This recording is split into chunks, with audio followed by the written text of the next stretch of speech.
Kalau dipikir-pikir lucu ya, kita hidup di zaman di mana hampir semua hal bisa kita dapetin dengan mudah. Dengan cepat banget.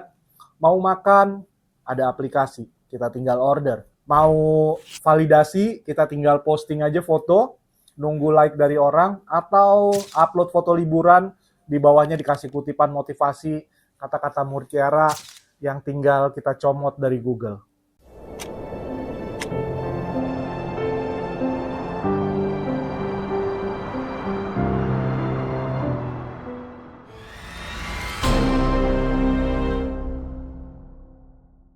Kalau mau hiburan, cukup scroll beberapa detik, kita udah dapet semua hiburan.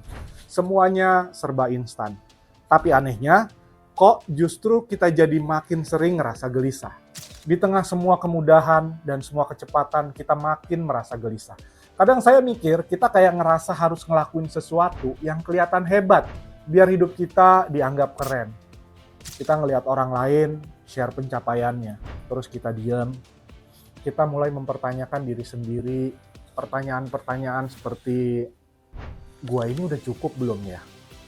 Padahal nggak ada yang benar-benar bilang standar cukup itu kayak gimana. Dan mungkin disitulah pelan-pelan kita mulai kehilangan arah.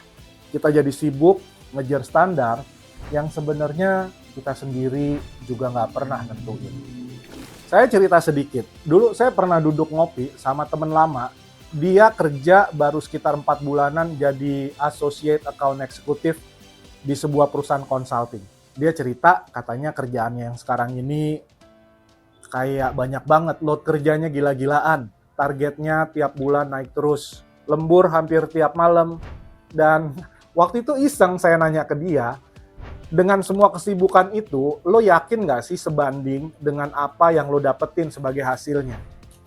Dia menjawab dengan nada pasti, yakin kata dia. Tapi pada waktu saya nanya, terus lo kebayang nggak semua yang lo lakuin sekarang ini arahnya mau dibawa kemana? Nggak lama dia diem, matanya kosong, senyumnya mulai berasa seperti sayur tanpa garam, hambar. Hingga akhirnya dia jawab juga pelan-pelan dengan nada bimbang. Jawabannya dia, gue nggak tahu, pokoknya gue jalan aja dulu. Nggak enak juga kalau mandek. Dan dari jawaban itu saya mulai mikir,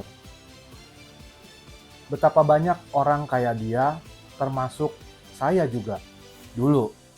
Saya agak lama berusaha memahami sebenarnya untuk apa. Kenapa sih kita bisa terus-terusan ngejar hal-hal yang sebenarnya kita sendiri nggak yakin ini buat apa. Ini bagian menariknya.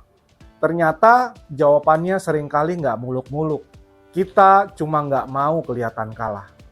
Kita takut dicap sebagai orang yang gagal. Kita takut kelihatan hidup kita biasa-biasa aja di antara teman-teman kita yang sibuk update pencapaian mereka. Jadinya kita terus lari.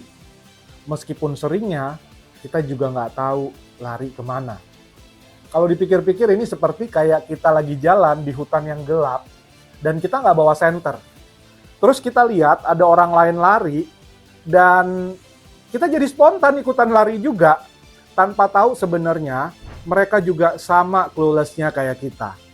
Dari sini mulai diam-diam kita mulai ngebangun keyakinan yang aneh bahwa harga diri kita tergantung seberapa keras kita kelihatan berusaha yang dilihat oleh orang lain. Padahal dalam hati kecil kita capek, tapi kita takut berhenti. Dan ternyata ini juga dijelasin sama psikologi modern. Profesor Tim Kasser, seorang psikolog dari Knowledge, dalam risetnya selama 2 dekade soal materialism and well-being, nemuin bahwa semakin hidup kita didorong oleh nilai-nilai ekstrinsik kayak uang, status, popularitas, maka makin besar kecemasan, depresi, dan hampa yang kita rasain. Dia nyebut ini sebagai the treadmill of aspiration. Semacam treadmill psikologis, kalau kita lari terus-terusan, kita ngos-ngosan, berasa capek, tapi sebenarnya kita nggak maju kemana-mana, karena yang kita kejar bukan kebutuhan batin, tapi sebenarnya sekedar memenuhi ekspektasi sosial, ekspektasi dari luar. Dan itu yang bikin kita terus jalan tanpa arah yang jelas. Kita takut berhenti karena kita jadi ngerasa berhenti sama dengan gagal. Ada sumber lain dari Journal of Personality and Social Psychology.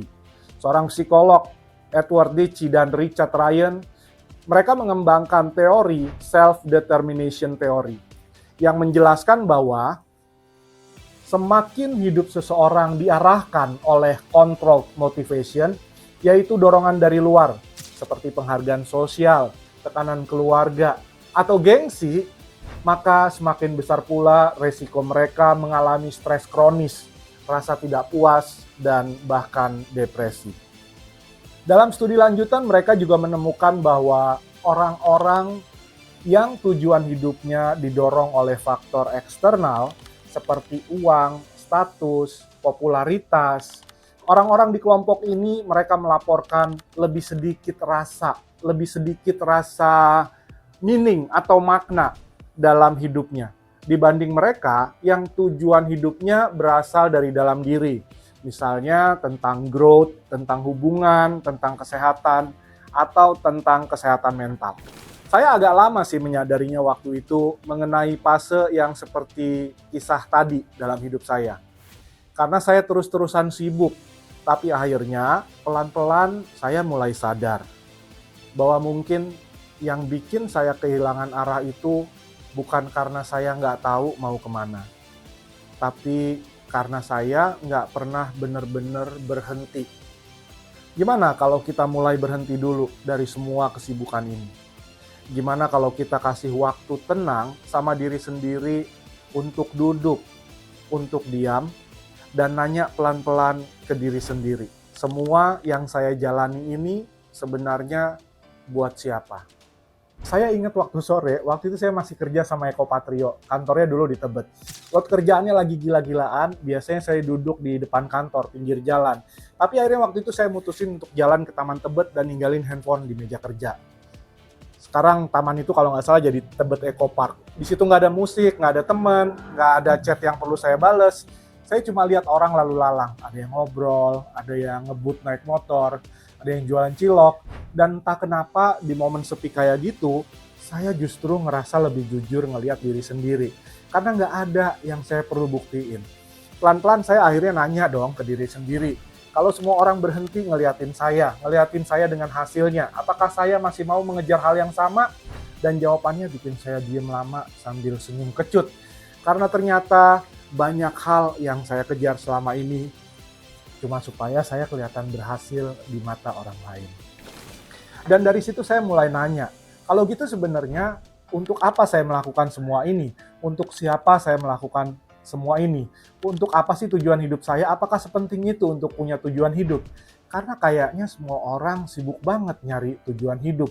Buku pengembangan diri laris banget karena jualan rahasia sukses dan cara nemuin tujuan hidup kamu. Tapi di sisi lain saya juga ngelihat ada orang-orang yang hidupnya sederhana banget. Mereka nggak punya visi yang muluk-muluk kayak visi 10 tahun ke depan.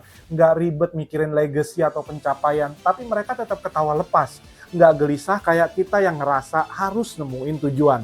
Di titik itu saya sadar, mungkin tujuan hidup itu penting, tapi nggak selalu kayak yang kita bayangin. Nggak harus berupa proyek besar yang dicatat sejarah, atau jadi bagian dari 10 orang terkaya di dunia, 10 orang terkaya di Indonesia. Nggak harus jadi sosok inspiratif di LinkedIn yang bolak-balik diundang ngomong di TEDx misalnya. Nggak harus juga diukur dari seberapa banyak orang ngasih standing ovation waktu kamu ada di atas panggung misalnya. Kadang tujuan hidup itu cuma sesederhana bangun pagi, ngopi bareng sama orang rumah, dan ngerasain tenang karena kamu lagi nggak pura-pura. Ya nggak sih? Dan kalau kamu lagi nonton video ini sendirian, saya mau ajak kamu berhenti sebentar, tarik nafas dalam, dan tanya pelan-pelan deh ke diri sendiri. Hal apa sih yang selama ini kamu pura-purain baik-baik aja, padahal sebenarnya enggak? Kamu nggak harus tahu jawabannya sekarang, tapi coba tulis. Apapun yang muncul, tulis saja dulu. Nggak usah ditata, nggak usah dikhawatirin jelek. Kadang jawaban paling jujur justru keluarnya waktu kita nggak lagi sok kuat.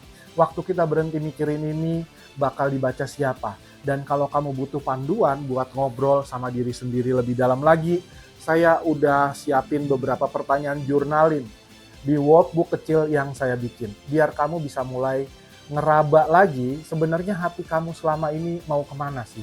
Linknya udah saya sertakan di deskripsi video ini. Pakai aja, kalaupun kamu nggak mau pakai, nggak apa-apa. Yang penting jangan pura-pura lagi.